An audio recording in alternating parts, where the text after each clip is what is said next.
You سړی دی په دواړو سترګو ړوند دی او دی کافر. د دنیا علاجونه یې وکړه نه جوړېده.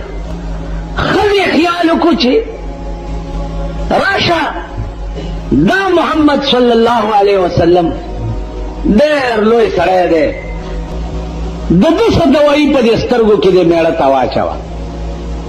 حضور په لاره روان دی، خو چې قدم مبارک یې کېښو د ښځې د قدم لاندې نه خاوره راواغسته او په پوړی کې راوړه.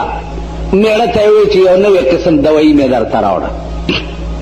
سلایي راواغستو، یو سترګه کې ورته واچوله، په بله سترګه کې واچوله، خو چې سلایانې ترې لرې کړې چې ګوري یو یو سترګه یې دومره دومره. ښځې ته وایي دا څنګه دارو، زما خو سترګې جکې جوړې بنا شو.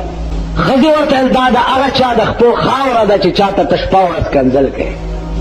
ویلې ښه ودرېږه. چاړه یې راواغسته او دواړې سترګې یې وویستې چې تا د دشمن د خپو خاورې ما ته په سترګو کې واچولې. خو چې سترګې یې وویستې لاندې نه نورې وشوې، چې ګاټه به یې وویستو لاندې نه به بل ګاټی راووتو. آواز ورته وشو چې بدبخته تا پکې داسې رانجه اچولي دي که تر قیامته پورې ته دا خپلې سترګې وباسې نو نورې به کېږي، قیامت یې وباسې. نو مولانا روم به وایي چې خاک طیبا از دو عالم بهتر است، خاک طیبا از دو عالم بهتر است، ای خنک شهر که آنجا دلبر است.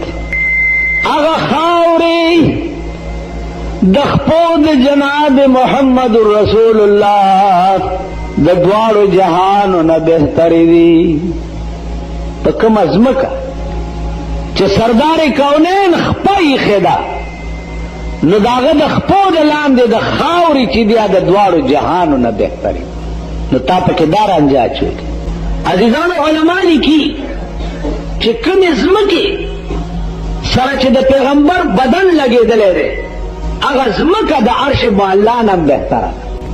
هغه ځمکه دغه مسلک دی د علماء دیوبند. علماء دیوبند نن ستا په دې ملک ډېر کوڅه ډب را پیدا شوي دي، روټي خلاص نفسونو ړانده کړي، پردو روټو ړانده کړي، پردی خورواګانو ړانده کړي. روټي خلاص نن وایي دا د دیوبند ملیان چې دي دا پیړان نه مني، اولیاء نه مني، پیړان نه مني. پیړان ولې نه مني؟ ته پیر پیدا کړه نو ته بیا ګوره چې مونږ یې منو که نه منو. مونږ خو پیر هغه سړي ته وایو چې هغه په میدان کې ظالم او جابر بادشاہ ته حق ویلو والی. په دې خبره پوهېږئ؟ پیغمبر فرمایلی دي افضل الجهاد کلمت حق عند سلطان جائر. لوی جهاد دا دی چې ظالم بادشاہ ته مخامخ یو حق خبره سړی وکړي. کم چې ضیاءالحق غوندې ظالم ته دعاګانې کوي هغه هم بزرګان دي. د اسلام شرمي ته چې څوک دعاګانې کوي هغه هم بزرګان.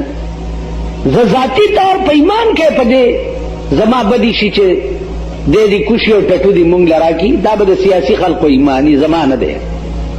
زما په دې بدي شي چې په 10 کاله کې د پاکستان نه د اسلام جنازې وویستې. په 10 کاله کې ته وګوره نن ستا ټول ملک چې دی د ډمتوب او د کنجرتوب ډیپو دی.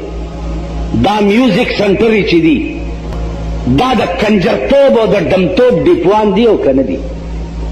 هغه ورځ ما ته یو خط راغلی دی د هانګ کانګ نه، خط راغلی دی د هانګ کانګ خلقو ما ته لیکلي دي چې مولانا صاحب لوی لوی تقریرونه کوي او ستا په صوبه کې blue print جوړیږي. Blue print, blue print ترجمه پیژنئ؟ لرې شئ.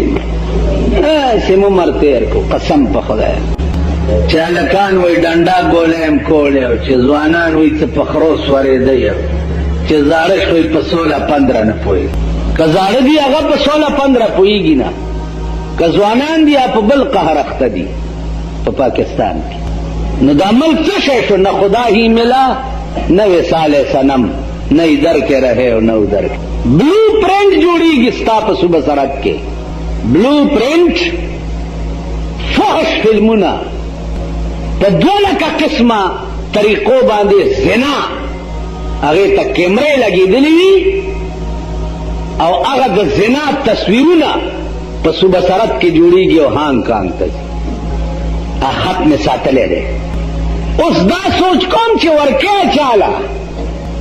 چاله ورکے چې دې باندې څه ایکشن واغستې شي چاله ورکے د میوزک سنټر او د وی سی آر او د بلو پرنٹ کیسټو دکانونو اجازت حکومت نه ورکړي ها نه ورکړي نو چې زه درته وایم درمیان قار دریا ہم چو بندم کر گئی باز میں گوئی کے دامن تر مکن ہوشیار باز چو حکومت اجازت ور کرے دے چې ته د جمعې پشپا د فحش فلم کیسټ د کرای ورکولی شي چې ټوله شپه ورته دا د کچنۍ زامن ناستي او ګوري یې که نه دي نو زه کوزاغه خط کوم حکومت له ورکم شرمېدلې پوس پرې کړې بې حیا او بې غیرته حکومت نن د ویډیو گیمونو اجازت چا ورکړی دی په دې پاکستان چې هر یو ماشوم دی او د مور خښتک خرڅوي او روپۍ والا را پیدا کوي او ویډیو گیم ګوري نن ستا ملک د کنجرتوب او د ډنتوب اډه چا کړه